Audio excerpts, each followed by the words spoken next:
కాలం పోయింది. అసెంబ్లీలో మన వినదగ్గ స్పీచ్లు ఇప్పుడు ఎవరో వెళ్ళిపోయాడు. అన్ని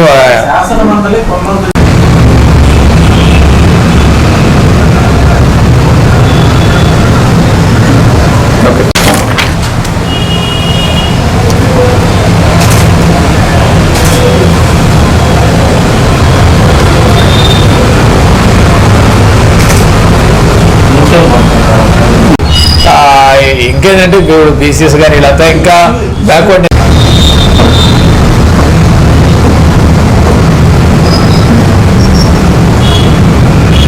మీడియా మిత్రులకు నమస్కారం. ఈరోజు దేశవ్యాప్తంగా కూడా డీలిమిటేషన్ గురించి, నియోజకవర్గాల పునర్విభజన గురించి చర్చ నడుస్తుంది. అందులో ముఖ్యంగా ఏంటంటే అసెంబ్లీ నియోజకవర్గాల పునర్విభజనతోటి రాష్ట్రాలకు ఎటువంటి సమస్య ఉండదు. ఈ సమస్యల్లో వచ్చేసి పార్లమెంటు నియోజకవర్గాల పునర్విభజన వల్ల ఏర్పడుతున్నటువంటి సమస్య. ముఖ్యంగా ఇందులో వచ్చేసి దక్షిణాది రాష్ట్రాలు, ఏ రాష్ట్రాలు అయితే ఎడ్యుకేషన్ పరంగా ముందున్నాయో, అట్లానే కుటుంబ నియంత్రణ సక్రమంగా అమలు చేసి జనాభాని అదుపు చేసినాయో, ఆయా రాష్ట్రాలు ఈ డీలిమిటేషన్ ప్రక్రియ వల్ల నష్టపోయే అవకాశం ఉంది.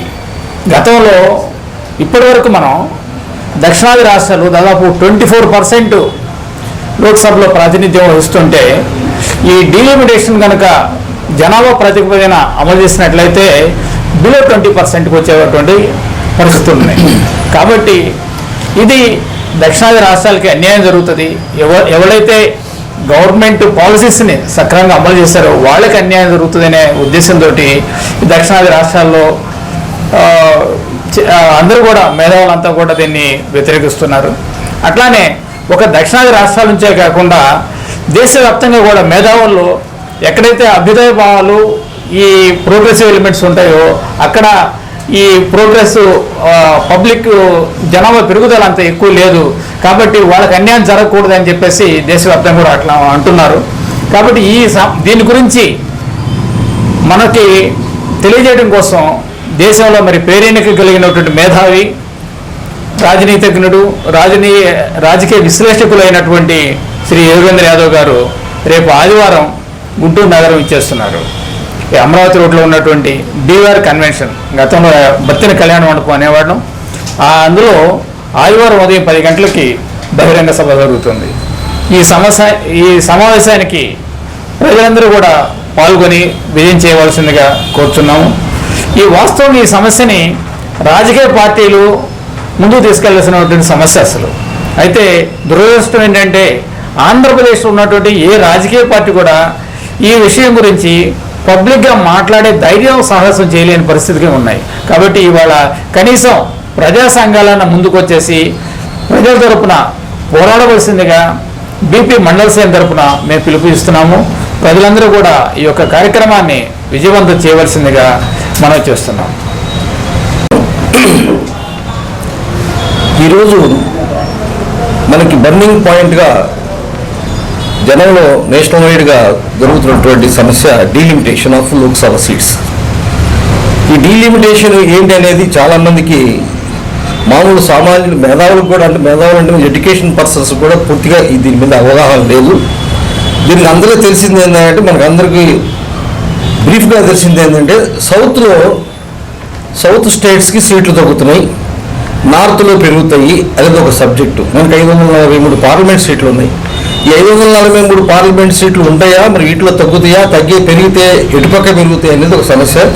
మనకి సౌత్లో ఏంటంటే ఎడ్యుకేషన్ పరంగా మన సౌత్ స్టేట్స్ ఆల్మోస్ట్ నార్త్తో కంపేర్ చేసుకుంటే చాలా అన్ని రంగాల్లో ముందుంటాయి. దాంట్లో పాయింట్గా ఏంటంటే, ఇప్పుడు సెన్సస్ బేస్ చేసుకొని ఈ మధ్య అప్రూవింగ్ జరిగిన లాస్ట్ 10 yearsలో సెన్సస్ పాయింట్స్ తీసుకొని దీన్ని చేయాలన్న ఉద్దేశంతో ఉన్నదని చెప్పి అందరి యొక్క భావన. దాని ప్రకారంగా చూస్తే ఏంటంటే, మనం ఎడ్యుకేషన్ పరంగా మన అన్నిటి రంగాల్లో ముందుండబట్టి ఏంటంటే, ఆ రోజుల్లో ఫ్యామిలీ ప్లానింగ్ అనగానే అందరం కూడా మన జనాభా తగ్గింది మనకి. ఆ తగ్గడం వల్ల సీట్లు తగ్గుతాయని చెప్పి ఉద్దేశంతో మన ముఖ్యంగా రాజకీయ నాయకులు అందరికీ అవగాహన ఉంది. వాళ్ళందరూ కూడా ఈ సమస్యని ముందుగా ఏంటంటే, తమిళనాడు స్టేట్ సీఎం గారు దీన్ని ఎత్తుకున్నారు ముందు ఈ సమస్య మీద. మన సౌత్ స్టేట్స్ అందరూ కూడా మనం పోరాటం చేయాల్సిన ఆవశ్యకత ఎంతైనా ఉందని చెప్పి ఈ మధ్య కాలంలోనే అన్ని పార్టీలు ఇన్వైట్ చేస్తే కొన్ని పార్టీలు అటెండ్ అయినాయి.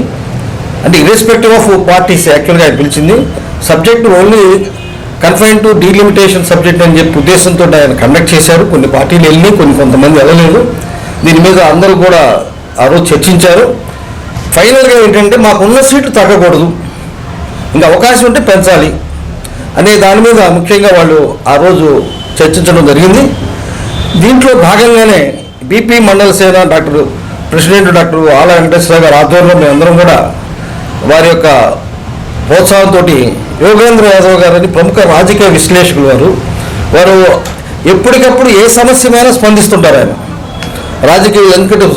రాజకీయ విశ్లేషకులు దాన్ని స్ఫూర్తిదాయకంగా ప్రతిదీ క్షుణ్ణంగా పరిశీలించి ఈ సమస్య ఏంటి అనేది సమస్య అయితే సమస్య, ఇది రైట్ అయితే రైట్ అని ఆయన చక్కగా వివరించి చెప్పగలుగుతాడు.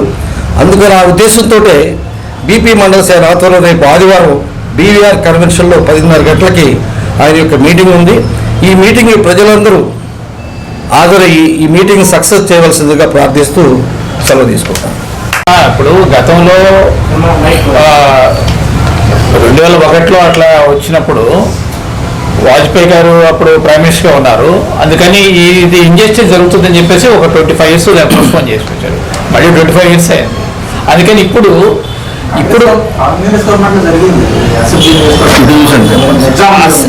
అసెంబ్లీ నియోజకవర్గాలు పెంచడం వల్ల ప్రాబ్లం లేదండి. అది నంబర్ పెరగలేదు, జస్ట్ వాడు పరిధిని మార్చారే తప్ప నంబర్ పెరగలేదు. కాంగ్రెస్ పార్టీలో ఉన్నప్పుడు జరిగింది. అంతేగాని నంబర్ ఎటువంటి అంటే రాష్ట్రాల్లో అసెంబ్లీ సీట్లు పెంచినా ప్రాబ్లం లేదు. ఇక్కడ సమస్య ఏంటంటే పార్లమెంట్ నియోజకవర్గంలో సదరన్ స్టేట్స్కి ఏదైతే రేషియో ఉందో ఆ రేషియో తగ్గకూడదు. ఒకవేళ పెంచదలుచుకుంటే అందరికీ 50% లేదా 25% అందరికి పెంచితే నష్టం లేదు. అది రిజర్వేషన్ సీట్లకి దానికి సంబంధం లేదు. రిజర్వేషన్లో అంటే బేసిక్ అంటే అసలు రిజర్వేషన్ సీట్లు ఎవరికి ఉన్నాయి? ఓన్లీ ఎస్సీ ఎస్టీస్కి రిజర్వేషన్ ఉన్నాయి, బీసీలు రిజర్వేషన్ లేదు. ఇక్కడ ఏంటండి బీసీలు ఎప్పటి నుంచో కోరుతున్నారు, చట్టసభలో కూడా రిజర్వేషన్ కావాలి, బీసీలు కోరుతున్నారు. కానీ ఈ ఇస్తున్న పార్టీ లేదు. కానీ ఇంకా అసలు దీన్ని ఇంకా బలంగా మేము ముందుకు తీసుకెళ్ళడానికి మండల సేన దీని గురించి కూడా ప్రయత్నిస్తుంది. బీసీలు కూడా చట్టసభలో రిజర్వేషన్ అవసరం. ఇప్పుడు ఇవన్నీ ఎప్పుడు ఇంప్లిమెంట్ చేస్తుంది? క్యాస్ట్ సెన్సస్ తీస్తేనే రిజర్వేషన్ ఇంప్లిమెంట్ చేయడం జరుగుతుంది. అనేక సార్లు కోర్టులు కొట్టేసినాయి క్యాస్ట్ సెన్సెస్లు అని. కాబట్టి క్యాస్ట్ సెన్సెస్ తర్వాత చట్టసభలో రిజర్వేషన్ కోసం మేము ఏనాడు ఎప్పటి నుంచో అది బీపీ మండల సేన ఫైట్ చేస్తుంది. చాలా అన్ని పార్టీలు కూడా రిప్రజెంటేషన్ జరిగింది. భవిష్యత్తులో కూడా పెద్ద సమావేశాలు గుంటూరులో నిర్వహించడం జరుగుతుంది.